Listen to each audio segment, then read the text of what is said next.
कभी कभी हमारी जिंदगी की सबसे बड़ी समस्या आलस नहीं होती, बल्कि कल होती है। कल से मेहनत करेंगे, कल से बदलेंगे, कल से पढ़ेंगे, और यही कल हमारी आज की सफलता चुपचाप चुरा लेता है। ये कहानी हमें यही सिखाती है कि जो काम आज किया जा सकता है, उसे टालना खुद से धोखा करना है। ये कहानी है बिंदुपुर गांव के एक लड़के आर्यन की।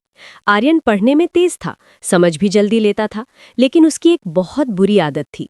हर जरूरी काम को कल पर टाल देना। खासकर पढ़ाई के मामले में उसका एक ही जवाब होता, अभी बहुत समय है, कल से जरूर पढ़ूंगा।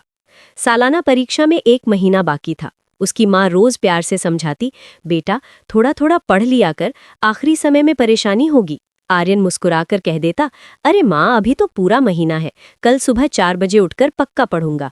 लेकिन वो कल कभी नहीं आया। सुबह नींद भारी लगती, दोपहर दोस्तों के साथ खेल में निकल जाती, और रात को वो खुद से कहता, आज बहुत थक गया हूँ, कल से पक्का शुरुआत करूंगा।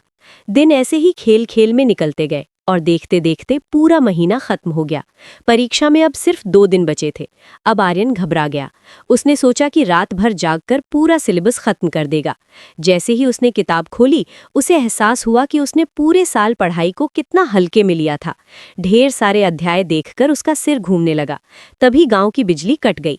मिट्टी के दिए की हल्की रोशनी में पढ़ना मुश्किल हो गया, और थकान ने उसे फिर घेर लिया।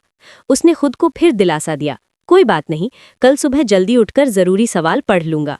अगले दिन परीक्षा हॉल में बैठते ही उसका दिल जोर जोर से धड़कने लगा। प्रश्न पत्र देखकर उसे सब कुछ जाना पहचाना तो लग रहा था, लेकिन किसी भी सवाल का पूरा जवाब उसे याद नहीं आ रहा था। वो पन्ने पलटता रहा और दूसरों को लिखते हुए देखता रहा। परिणाम आया तो आर्यन फेल हो गया।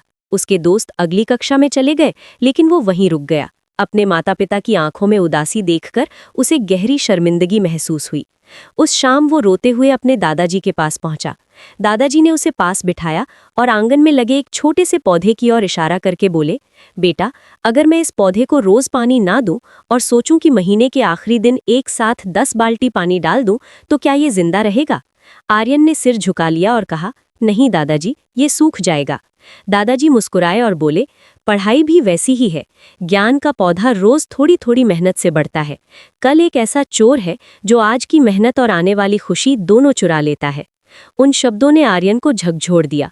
उसने उसी दिन तय कर लिया कि अब वो कल का इंतजार नहीं करेगा। उसने अपने कमरे की दीवार पर एक बड़ा सा चार्ट लगाया, जिस पर लिखा था, कल कभी नहीं आता, जो है वही आज है। अगले साल आर्यन बदला हुआ था। जो भी स्कूल में पढ़ाया जाता वो उसी दिन घर आकर दोहराता। धीरे धीरे पढ़ाई उसका बोझ नहीं रही, बल्कि आदत बन गई। साल के अंत में वही आर्यन जो कभी फेल हो गया था, पूरे जिले में टॉप करने लगा। कहानी हमें याद दिलाती है कि सफलता किसी एक दिन की मेहनत से नहीं, बल्कि रोज की छोटी छोटी कोशिशों से बनती है। अगर आप आज ईमानदारी से मेहनत कर रहे हैं, तो कल अपने आप बेहतर बन जाएगा। याद रखिए, सपने कल से नहीं, आज से पूरे होते हैं। ऐसी ही प्रेरणादायक कहानियां हर दिन सुनने के लिए वीडियो को लाइक, चैनल को सब्सक्राइब और बेल आइकन दबाना ना भूलें।